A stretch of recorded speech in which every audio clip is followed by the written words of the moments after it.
There are many reasons to use occlusal splints in restorative dentistry. In this presentation, we're going to demonstrate impression making and interocclusal registration techniques. And our goal really is to minimize the amount of work we have to do at the delivery appointment. Okay, now I think that study models for occlusal splints should be as accurate as you would for a crown. We get some interesting study models in here, and when they're full of artifacts and inaccuracies, it makes it difficult. And I will tell you, the norm for delivering a splint should be no more than about 30 minutes, and that's in full adjustment. But for that to take place, your splint has got to fit, and it's got to be pretty much a drop-in. I've had one splint in the last 6 years that wasn't a drop-in. It was my mistake. I just took a lousy impression. Okay, so we're going to make sure that you take a good impression. So we've already pre-selected a tray size here. Okay, normally in your impression guns, and we like to use these Automix jobs, you would have one, you do your marginal areas. This is our light body, and then you would also have, you know, a heavy body gun. So, okay, so you got one heavy body and one light body. Now what I like to do is on the light body, we're going to remove this small tip. So it's a smaller orifice here, but I don't want that little tiny micro tip on there. Okay, now what I'm going to do is I'm going to inject this all around the gingival margins and on the occlusal while my assistant is loading the tray. So we're taking it very much like a crown and bridge impression. Okay, so let's go ahead. All around the gingival margins. Is it showing? And more importantly, around these lingual gingival margins.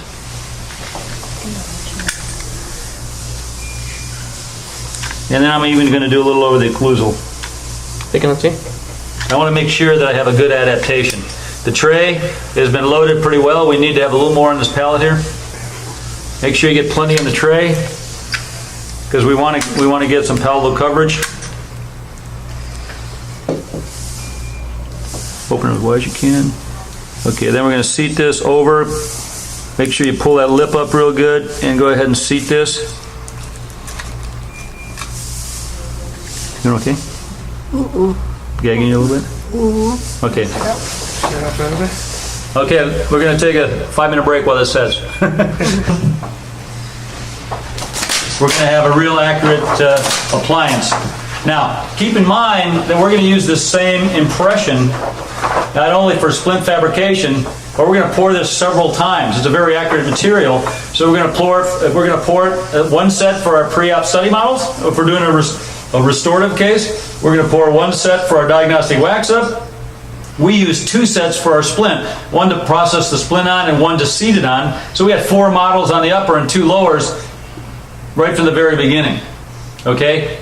We hold on to these, and if we need more models in the future, we can pour more models. And this material is accurate enough where you can do that. So that's why we like to take one good impression at the beginning, and we're going to use that over and over again through the process, as opposed to taking a bunch of alginates over and over again, and you know, and ultimately you're going to spend more time and money doing it that way.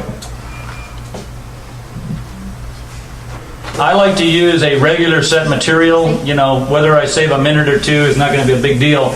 And what happens if you try to use an accelerated set material, when you're taking full arch impressions, a lot of times it'll set up too early on you, unless you're really quick. Thank you. Occasionally we use monophase for this too. You can inject the monophase just as easily as a light and heavy body. So, you know, you got some combinations that will work. I think the key is just make sure you inject it in so you can get the detail. Because you also need that detail when you're doing your diagnostic wax up, and you want to know your free gingival margins and all that kind of stuff. So again, we want to make sure we get some really good impressions on all of you to be used for whatever reason. We get into occlusal adjustments. We want to have really good impression of that occlusal morphology, because if we're going to go in and start doing trial occlusal adjustments, we don't want a bunch of bubbles and voids where we have to go in and do a lot of creative trimming on your model. So again, just some of the multitude of reasons why we want to make sure we get a good impression. And so what we're going to be doing is we're going to be using registration tabs. You can get these from Kerr. Let me get the ones that have actual packaging. Okay. These are some Kerr registration tabs. They come in 1 millimeter, 1.5 millimeters, and 2 millimeters. Okay, so we're going to use let's just use this 1.5 one, I guess, today. So either the 1mm or 1.5 mm. And what this is just a little vinyl tab. Oh no, I'm sorry. This is a millimeter. Yeah. Let me just see your opening here. Open. And I'm going to position. This is a millimeter tab. Just bite together lightly.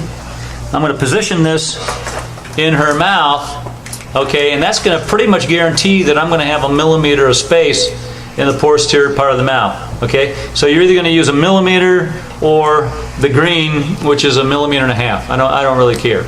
Either one. Millimeter is probably the minimal amount. The green, the 1.5 mm, is probably the maximum amount. Okay, so that's how we're going to dictate that we have enough space. And if right now she's biting into that and I can't pull it out, so she's biting a little bit too hard. Okay, so now what I need to do is develop an anterior stop. So we establish an open vertical. This is the blockout resin, and you can use any brand. The blockout resin they recommend for bleaching trays, which we never use it for that, but it's great for a bunch of other things. So what I'm going to do, let me have a couple cotton rolls. We're actually going to create a really quick anterior stop, and we want it to be about a 1.5 millimeter to a 1.5 mm open at the vertical and between the molars. So you got the light ready? Open.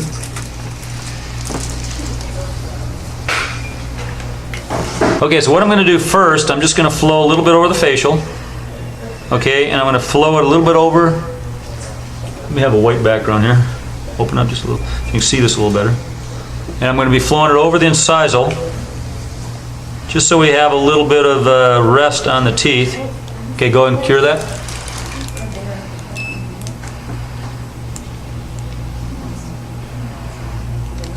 That's good. Then I'm going to be looking in, and just go ahead and bite together. Let's see your bite on your back teeth.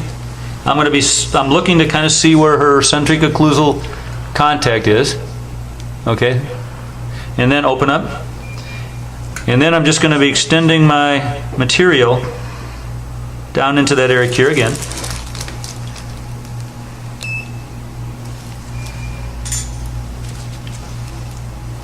And what I want to create is just one anterior stop. Okay, so I'm just going to kind of very gently manipulate her, kind of in centric relation. Okay, and I just want you to bite together lightly until you hit that front tooth. Okay. I look in there. Okay, now I'm going to go in and check with my bite tab. Open. Bite together again. I'm not pulling it. It's not pulling out. Okay, so I need to open up a little more. So let me have a little more flowable. Open up. Going to flow in a little more. Go ahead and cure that.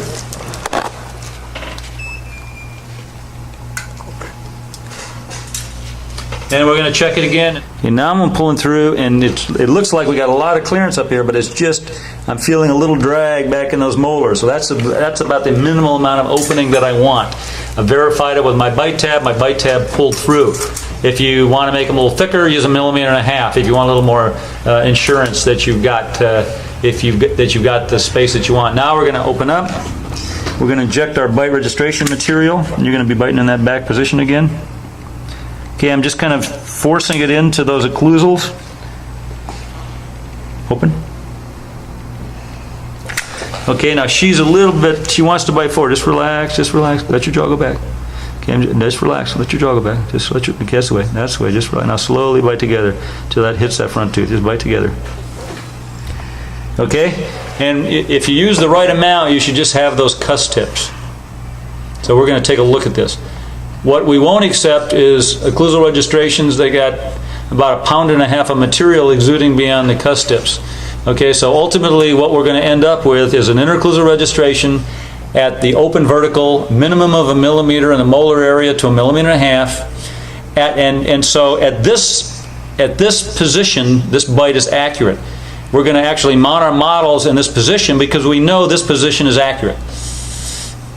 What happens is we're not using true hinge axis on our articulator, so if we try to mount the models at a closed vertical and open it up, we're going to be building in more air. But we know at this one point, you know, that at this one vertical, that this interocclusal registration is accurate. If we build our splint exactly at this interocclusal registration, we're going to minimize the amount of adjusting, hopefully, at our delivery appointment.